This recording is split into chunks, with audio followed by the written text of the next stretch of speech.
Hello guys, my name is Lindo Uhle. Welcome to my YouTube channel. Thanks for tuning in. I'm here to update you on what was happening with Sitha yesterday.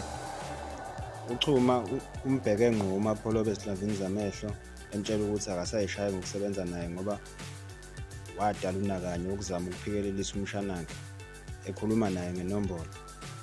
uMapholoba wathi anginandaba mina ndoda madoda, wena mawufuna ukuluza konke onakho qhubeka, ngingangawe mina.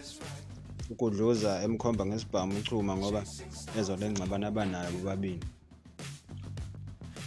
uMapholoba emehlisa isibhamu efuna ayekele ukumkhomba ethi miyekela shibilike njengophaqo. uMapholoba emva kokuxabana nochuma wathumela uGudluza ukuba ayolanda iy'moto zakhe kuchuma, kwazise kunamaphepha awasayini uchuma ukuvumelana ukubambisana kwamabhizinisi, yena engenalwazi lalokho.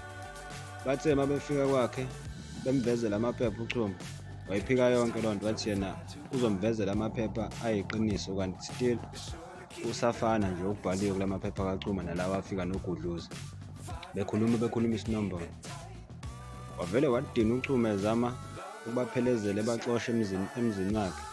uGudluza wamthela phansi ngesidumo sesibhamu waquleka, bazibhetulela bona okhiye.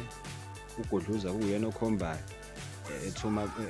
ephuthumisa bonke labahamba nabo laba athi ababheke ikhiye zemoto, baphuma bahamba emva kokuba beyithola.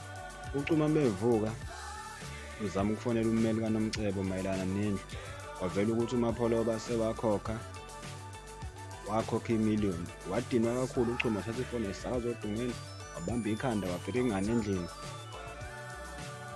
ubulelane ubhizi ushaya ngapha nangapha, wenza amalungiselelo omngcwabo kagogo Flow. uhambe eqoqa lonke ulwazi akazudinga, uzucela nonkaka kubamlekelele kukho konke lokho akwenzayo. Kanti uMatsidiso mayefika uMatsidiso mayemfica ekhuluma nonkaka ethi uzama ukumkhulumisa, embuza ukuthi ngihambe ngicingana nawe, nobulalo vele uyathetha kakhulu, akafune kuzwa lutho nje, ufuna ukwenza lento ayifunayo umalungiselelo omngcwabo kagogo Flow. Uve lapho uthele kanzima bakithi, uthele kanzima lapho esibhedlela, ukakwe imishini ngapha nangapha. Uma wakhe ne-stepfather sakhe okungu-OJ bafike bezombheka, kanti kusenjalo uzongena ucingo oluthi u-OJ usengabuyela naseRes. Kubuya uNeli, kuhamba umuntu kaThenjiwe. Uchuma udinwe uganunu wabo, uya kumfowabo umthethisa ngokuthi why ungangitshelanga Solomzi, why ungangitshelanga noMapholoba, why lo muntu uthathe yonke into yami, why uthi Solomzi, wathi uSolomzi why uthi angitshelanga. Hayi bo, ngakutshela mina ngalo muntu lo. Uchuma uyabhoka futhi ukuthi phela ngangazi mina lo muntu ukuthi khona izinto eziswayinayo, futhi wena-ke ngoba wasebenza naye wazi nokuthi wazama ukuphikelelisa umshanakho.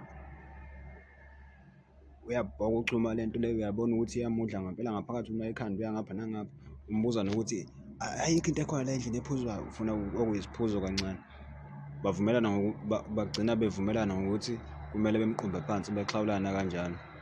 Asibambe lapho kwanamhlanje, ngizobuya futhi ngikuphathele okunye okwenzakalayo kumabonakude, kodwa ungakhohlwa ukuthi dlula lapha kwibhela ucindezele ulike bese ungishiyela nombono wakho. Bye.